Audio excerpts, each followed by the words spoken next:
నమస్తే welcome to genius people's voice నేను సోనియా ఈ రోజు మనం సీనియర్ జర్నలిస్ట్ రామ్మోహన్ గారితో ఉన్నాం వారిని అడిగి మరిన్ని విషయాలు తెలుసుకుందాం నమస్తే సార్ నమస్తే సార్ మనం చూసుకోవచ్చు రీసెంట్ గా ఆంధ్రాలో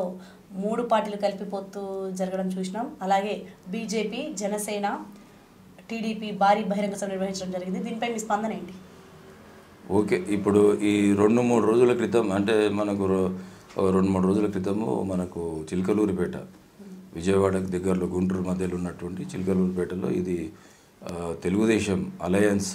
ఎన్డీఏ అలయన్స్ అనుకోండి వాళ్ళు పెద్ద ఎత్తున భారీ బహిరంగ సభ నిర్వహించారు మోడీ గారు దానికి ప్రత్యేక ముఖ్య అతిథులకు వచ్చారు కానీ ఆ సభ ఎందుకు నిర్వహించారు 5 కోట్ల మంది ఆంధ్ర ప్రజలకు ఏం చెప్పాలనుకున్నారు అనేది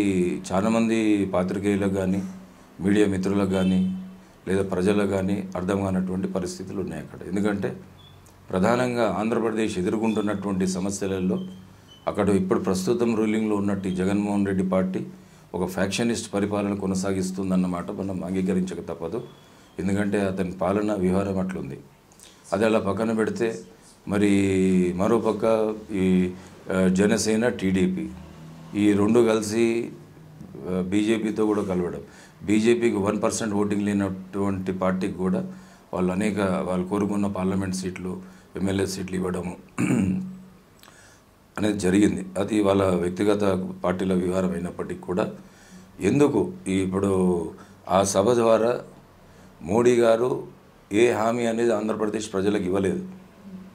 మోడీ గారిని చంద్రబాబు నాయుడు పొగడ్డానికి పవన్ కళ్యాణ్ పొగడ్డానికి ఆ సభ అనేది పరిమితం అయిపోయింది చంద్రబాబు నాయుడు పవన్ కళ్యాణ్ జగన్మోహన్ రెడ్డి ప్రభుత్వం మీద వాళ్ళు విరుచుకుపడ్డారు కానీ ఒక ప్రధాని హోదాలో అక్కడ హాజరైనప్పుడు ఆంధ్రప్రదేశ్ ప్రజలకైనా ఏం హామీ ఇచ్చాడు అమరావతి విషయంలో కానివ్వండి లేదనుకుంటే మనకు స్టీల్ ప్లాంట్ విషయంలో కానివ్వండి మిగతా అక్కడ ఎదుర్కొంటున్నటువంటి సమస్యల మీద వాళ్ళు ఏ ఒక్క పోలవరం మీద కానివ్వండి దాని మీద ఏ హామీ నరేంద్ర మోడీ గారు ఇవ్వలేదు వీళ్ళు కూడా వారి దృష్టికి ఇవన్నీ తీసుకెళ్లకుండా ఎన్డీఏ డబుల్ ఇంజన్ సర్కార్ వస్తే ప్రయోజనాలు ఉంటాయి భారత్ ప్రయోజనాలు ఉంటాయి ఇక్కడ ఆంధ్రప్రదేశ్ కూడా పురోగతిలో వెళ్తుందన్న సందేశమే ఇచ్చారు అలాగే జగన్మోహన్ రెడ్డి మంత్రుల గురించి అవినీతి గురించి మాట్లాడారు తప్ప ఆయన గురించి మాట్లాడలేదు దీంట్లో ఇండికేషన్ ఏంటంటే రేపు అక్కడ 25 ఎంపీ సీట్లు ఉంటాయి ఇప్పుడు ఎంపీ సీట్లు జగన్మోహన్ రెడ్డి ఆల్రెడీ ఆయన యొక్క రక్షణ కోసం ఆయన హవాలా చట్టాల నుండి తప్పించుకోవడానికి ఆల్రెడీ ఆయన మొత్తం వాళ్ళ ఎంపీలను భారతీయ జనతా పార్టీకి తాకట్టు పెట్టిన విషయం ఇక్కడ అందరికీ తెలిసినదే మరి అలాగే ఇప్పుడు ఈ టీడీపీ అలయన్స్ కూడా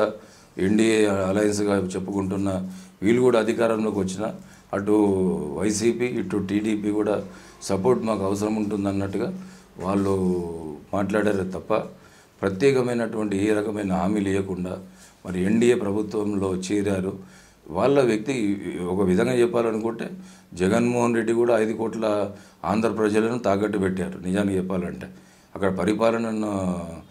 పరిపాలన అనేది అస్తవ్యస్తం చేసి ఉచిత పథకాల మీద ఆయన ఉచిత పథకాలు ప్లస్ దాంట్లో ప్రభుత్వ ఆదాయాన్ని గండి కొడుతూ అనేక అవినీతి అక్రమాలు ఒక పక్క కొనసాగుతూనే ఉన్నాయి ఒక పక్క దౌర్జన్యాలు కొనసాగుతూనే ఉన్నాయి మరి ఇప్పుడు వీళ్ళు